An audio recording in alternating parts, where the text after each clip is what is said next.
Hello, bachcho. Let's read the question. So the question says, solve the following system of linear equation by Cramer's rule. X plus y is equal to 1, x plus z is equal to minus x minus 2, x minus y minus 2z is equal to 3. So आइए बच्चों इसका की concept लिखते हैं. की concept. सो बच्चों यहाँ पे जो मैं की कॉन्सेप्ट यूज करने वाला हूँ वो होगा क्रेमर्स रूल, विच इज अगर मेरे को इक्वेशन दे रखी है in the form of a1x plus b1y plus c1z is equal to d1, a2x plus b2y plus c2z is equal to d2, a3x plus b3y plus c3z is equal to d3. Then सबसे पहले हम निकालते हैं value of D determinant in order to find कि इसका Cramer's rule इसमें लग भी पाएगा, सॉल्व कर भी पाएंगे या नहीं, विच is given by the elements a1 a1 b1 c1 a2 b2 c2 a3 b3 c3. अब बच्चों अगर इस डिटर्मिनेंट की वैल्यू जीरो नहीं होती तभी हम क्रेमर्स रूल लगा सकते हैं और तभी इसका यूनिक सोल्यूशन भी आता है.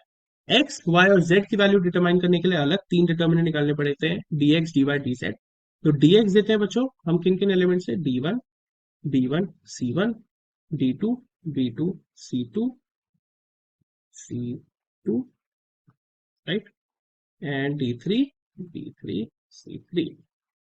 बच्चों dy देते हैं हम a1 d1 c1 a2 d2 c2 and a3 d3 c3.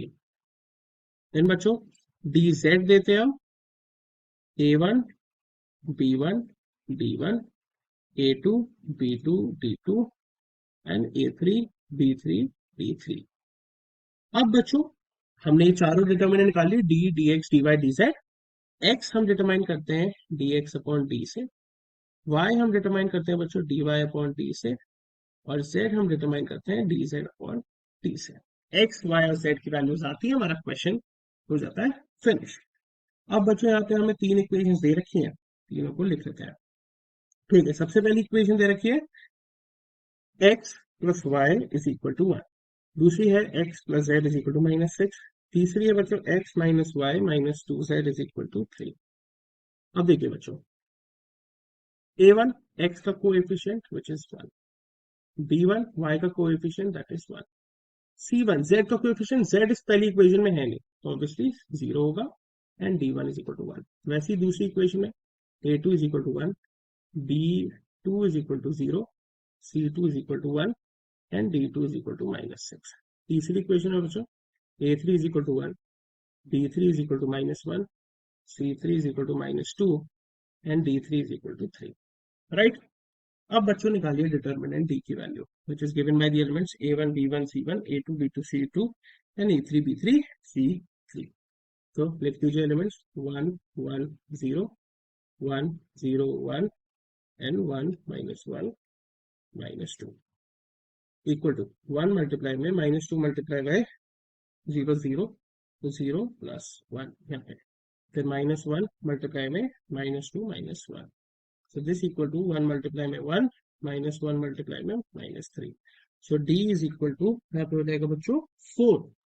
अब dx निकालिए, तो dx में एलिमेंट्स क्या हो सकते हैं, d1 d1 c1 d2 b2 c2 d3 b3 c3. तो ये बच्चों क्या क्या हो जाएंगे elements, 1 1 0 then minus 6 0 1 then 3 minus 1 minus 2. So this equals to 1 multiply में 0 plus 1 माइनस 1 मल्टीप्लाई में 12 माइनस 3, और फिर 0 से तो कोई एलिमेंट होएगा ही नहीं, ये हो जाएगा 1 मल्टीप्लाई में 1 माइनस 1 मल्टीप्लाई में. सो dx की वैल्यू बच्चों क्या आ गई मेरी यहाँ से, माइनस की. अब dy निकालिए बच्चों, dy में एलिमेंट्स क्या हो जाएंगे, a1 d1 c1 a2 d2 c2 a3 d3 c3. ये हो जाएंगे 1 1 0 1 माइनस 6 1 एंड 1 3 माइनस 2. फिर क्या हो गया, 1 मल्टीप्लाई में 12 माइनस 3 माइनस 1 मल्टीप्लाई में माइनस 2 माइनस 2 माइनस 1, राइट, और 0 से तो कुछ बनेगा ही नहीं. ये हो गया 1 मल्टीप्लाई में 9 माइनस 1 मल्टीप्लाई में माइनस. सो dy की वैल्यू बच्चों कितनी हो गई 12, राइट। अब dz निकालते हैं। तो dz में देखिए कौन कौन से एलिमेंट्स आ सकते हैं। dz होता है a1 b1 d1, a2 b2 d2 और a3 d3 d3, राइट।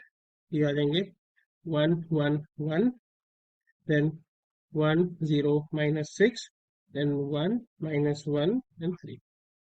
तो बच्चों दिस इक्वल्स टू 1 मल्टीप्लाई में 0 -6, -1 मल्टीप्लाई में 3 + 6, देन +1 मल्टीप्लाई में -1 -0।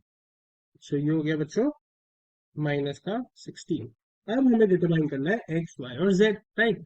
तो X is equal to D X upon D. D X देखो बच्चों हमने कितना निकाला था, डी एक्स हमने निकाला है -8 और डी निकाला है 4। ये हो जाएगा -8/4 which is equal to -2, right. -2 होता है। वाई होता है बच्चों डी वाई अपॉन डी, तो 12/4 विच इज 3। एंड जेड होता है बच्चों डी जेड अपॉन डी, तो -16/4 विच इज -4। तो यहाँ पे मैं लिख सकता हूँ therefore x is equal to -2, y is equal to 3 and z is equal to -4, right. यही हमने निकाला -2, 3 and -4। So the final answer is x is equal to -2, y is equal to 3, z is equal to -4. I hope you understood it well. Best of luck.